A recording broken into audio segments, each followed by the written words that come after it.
Mutta niinä päivinä tapahtui, että käsky kävi ulos keisarilta Augustukselta, että kaikki maailma piti verolliseksi laskettaman. Ja tämä veron laskemus oli ensimmäinen, joka tapahtui silloin, kun Kyrenius oli maaherra Syriassa. Ja kukin meni kaupunkiinsa antamaan itsiänsä arvattaa.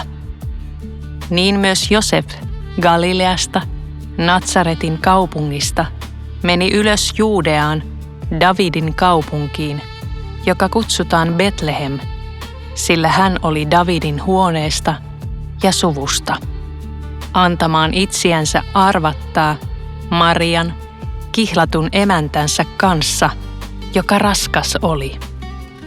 Niin tapahtui heidän siellä ollessaan, että hänen synnyttämisensä päivät tulivat täytetyksi. Ja hän synnytti pojan, esikoisensa, ja kapaloitsi hänen ja pani seimeen, ettei heillä ollut sijaa majassa.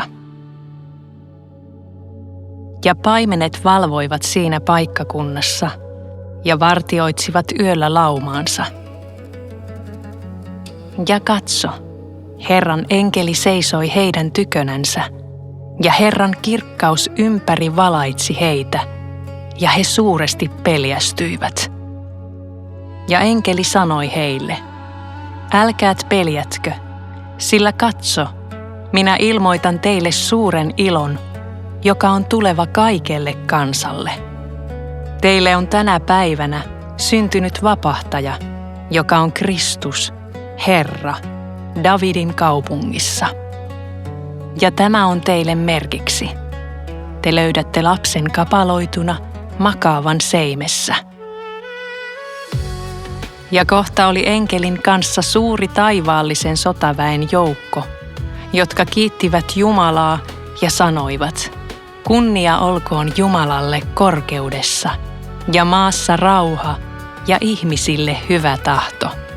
Ja tapahtui, että enkelit menivät heidän tyköänsä taivaaseen, niin ne paimenet puhuivat keskenänsä, käykäämme Betlehemiin ja katsokaamme sitä, mikä tapahtunut on, jonka Herra meille ilmoitti.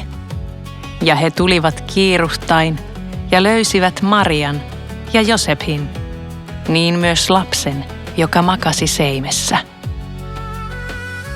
Kuin he tämän nähneet olivat, julistivat he sen sanoman, joka heille tästä lapsesta sanottu oli. Ja kaikki, jotka sen kuulivat, ihmettelivät niitä, mitä heille paimenilta sanottu oli. Mutta Maria kätki kaikki nämä sanat, tutkistellen sydämessänsä, ja paimenet palasivat, ylistäen ja kunnioittaen Jumalaa kaikista, mitä he kuulleet ja nähneet olivat, niin kuin heille sanottu oli.